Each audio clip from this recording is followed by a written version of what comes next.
Top quality और consistent performance के लिए सिर्फ सिल्वर पंप नाम याद रखना।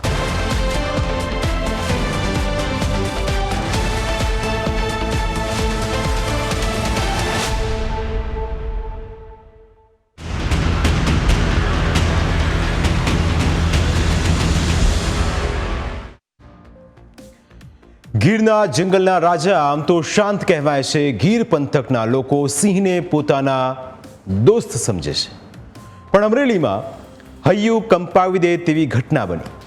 માનવભક્ષી સિંહે 5 વર્ષીય માસૂમ બાળકને ફાડી ખાતા લોકોના જીવ અદ્ધર થઈ ગયા. લોકોનું ઘરની બહાર નીકળવું મુશ્કેલ બની ગયું. ઘટના અમરેલીના સાવરકુંડલા તાલુકાના થોરડી ગામ પાસેની છે. અહીં સીમ વિસ્તારમાં વસવાટ કરતા શ્રમજીવી પરિવારના બાળકને સિંહે ફાડી ખાતા સમગ્ર પંથકમાં ગભરાટનો માહોલ છવાઈ ગયો.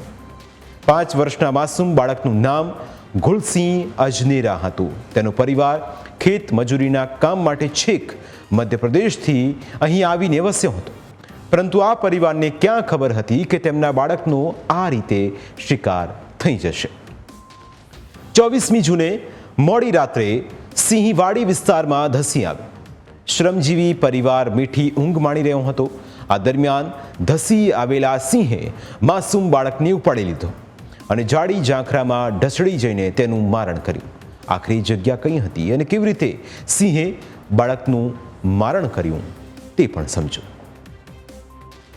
અમરેલી જિલ્લામાં વન્ય પ્રાણી જેવા કે સિંહ દીપડા દ્વારા માનવ મૃત્યુના બનાવ સતત વધી રહ્યા છે. ત્યારે ફરી એકવાર સાવરકુંડલાના થોડી ગામે પરપ્રાંતીય મજૂર ખેતીકામ કરી રહ્યો ને અચાનક એક સિંહ દ્વારા 3 થી 4 વર્ષના બાળકને છે તે ઉઠાવી ગયો હતો ને બાળકને ફાડી ખાધો હતો. ત્યારે આ ઘટનાને પગલે વન વિભાગ છે તાત્કાલિક ઘટના સ્થળે પહોંચ્યું છે. આપણે દ્રશ્ય બતાવવા માંગી આપ જોઈ શકો છો જે પ્રકારે સિંહ દ્વારા બાળકને ફાડી દેવાની ઘટના બનતા જ ધારી વન વિભાગ અને શેત્રુંજી વન વિભાગનો સ્ટાફ અત્યારે ઘટના સ્થળે પહોંચ્યો છે ને સિંહ દ્વારા હુમલાની ગંભીરતાને લઈને વન વિભાગ દ્વારા સિંહને પકડવાની કાર્યવાહી હાથ ધરી હતી ને સિંહને હાલ ટ્રેન્ક્યુલાઇઝર કરી લેવામાં આવ્યો છે ને આ ઘટનાને લઈને ભારે લોકોમાં પણ ભય ફેલાયો છે. ત્યારે આ સિંહ છે તે આપ જોઈ શકો છો અત્યારે સામે જ બેઠો છે ને ટ્રેન્ક્યુલાઇઝર કરી લેવામાં આવ્યું છે.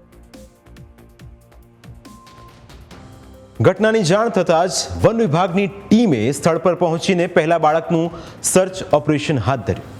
વન વિભાગને થોડે દૂરથી બાળકના અવશેષો મળી આવ્યા, જેને પોસ્ટમોર્ટમ માટે મોકલી આપવામાં આવ્યા. ત્યારબાદ વન વિભાગે મેગા સર્ચ ઓપરેશન હાથ ધર્યું. સિંહને પકડવા માટે શેત્રુંજી ડિવિઝન અને ગીર પૂર્વ ડિવિઝનની અલગ અલગ ટીમો સિંહની શોધખોળ કરવા લાગી. સિંહને પકડવા માટે તમામ પ્રકારની સાધન સામગ્રી સાથે વન વિભાગની જુદી જુદી ટીમોએ આખા વિસ્તારને કોર્ડન કરી. આ ઓપરેશનમાં ટ્રેકિંગ, ડ્રોન અને અન્ય સાધનોનો ઉપયોગ કરવામાં આવ્યો. વન વિભાગના કાફલાને જોઈને લાગતું હતું કે થોડીક જ વારમાં સિંહ પકડાઈ જશે અને બન્યું પણ એવું જ. વન વિભાગની ટીમોએ ગણતરીના કલાકોમાં જ સિંહને પકડી પાડવામાં સફળતા મેળવી. સિંહને પાંજરે પૂરીને તેને એનિમલ કેર સેન્ટરમાં લઈ જવામાં આવ્યો છે. જ્યારે આ ઘટના ઘટી ત્યારે ગામમાં કેવા પ્રકારનો માહોલ હતો તે સ્થાનિકો પાસેથી સાંભળીએ. ગામમાં હતો ત્યારે અમારા બાજુમાં ખેતરવાળા ભાઈનો ફોન આવ્યો. એ હતા એની વાડીએ કે મને કીધું કે તમે તાત્કાલિક વાડીએ જાઓ, અમારા ભાગ્યના છોકરાને સિંહ પકડી ગયો છે. એટલે હું એકલો આવું તો અહીંયા કંઈ કોશિશ ન થાય એટલે મેં 2-5 જણા લઈને આવ્યો.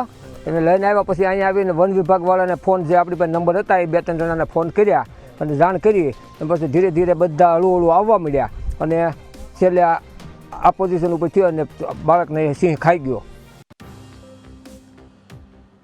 ઘટનાને લઈને સ્થાનિકોમાં ભયનો માહોલ છે. લોકો હવે ઘરની બહાર નીકળતા પણ ડરી રહ્યા છે. લોકોને ડર એ વાતનો લાગી રહ્યો છે કે સિંહ તો પકડાઈ ગયો, પણ જો કોઈ બીજો સિંહ ગામમાં આવી ચડે અને શિકાર કરી દે તો શું કરવું? આવા ડરના કારણે લોકો હવે પોતાના બાળકોને એકલા બહાર પણ નથી મોકલતા. ફક્ત 8 મહિનામાં જ સિંહના 7 જીવલેણ હુમલા થયા છે.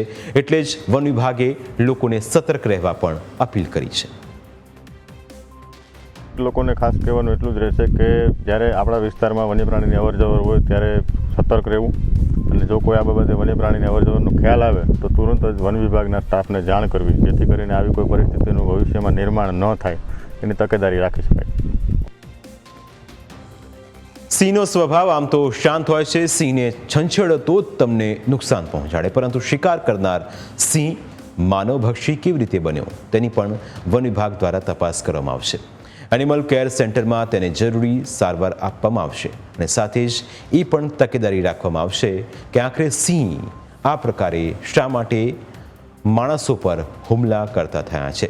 શું સિંહના વિસ્તારમાં માણસોએ પ્રવેશ કર્યો છે કે પછી જે બાઉન્ડ્રી લાઇન હતી તેને તોડીને સિંહ હવે માનવ વિસ્તારમાં પ્રવેશ કરી રહ્યા છે.